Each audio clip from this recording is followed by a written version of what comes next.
আসসালামু আলাইকুম ভিউয়ার্স, আজকে আমি একটা মশলা তৈরি করে দেখাবো। এখানে আমি 200 গ্রাম দারুচিনি নিয়ে নিচ্ছি এবং এর সাথে আমি এখন 100 গ্রাম এলাচ দিব।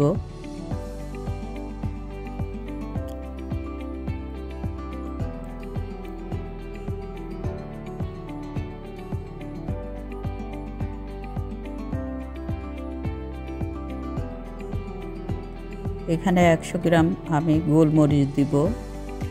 100 গ্রাম গোলমরিচ, এখানে পরিমাপ মতো সব মশলাগুলো আমি পরিমাপ মতো নিচ্ছি।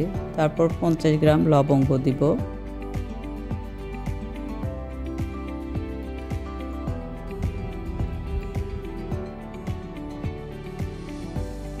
দশ 12টা তেজপাতা আমি কুচি কুচি করে কেটে দিব।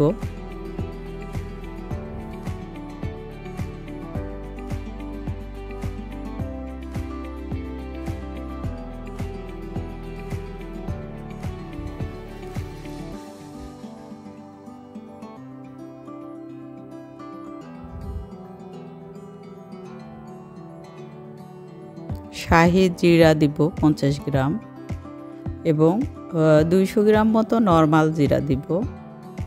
সাদা জিরা যেটা আমরা সবসময় তরকারিতে ইউজ করি, এই জিরাটা 200 গ্রাম দিব। টোটালি এখানে প্রায় 700 গ্রাম মতো মশলা একসাথে অ্যাড হলো। এটা খুব হালকা আছে, ধীরে ধীরে ধৈর্য সহকারে ভেজে নিব এবং এভাবে ভাজলে পুরা মশলার স্বাদ গন্ধ সব কিছুই আপনার ভালো থাকবে আর কি। কালারটা খুবই ভালো থাকে। খুব অল্প আছে, এটা খুব ধৈর্য সহকারে আস্তে আস্তে ভেজে নিতে হবে। দেখুন আমি এখানে ভাজছি, পুরা কালারটা একদম অরিজিনালি আছে, এখানে পুড়ি নাই, পুরা ঠান্ডা হয়ে গেছে। এখন এটা আমি ব্লেন্ড করব ব্লেন্ডারে দিয়ে, অল্প অল্প করে ব্লেন্ডারে দিয়ে ব্লেন্ড করব। কালারটা কত সুন্দর আছে।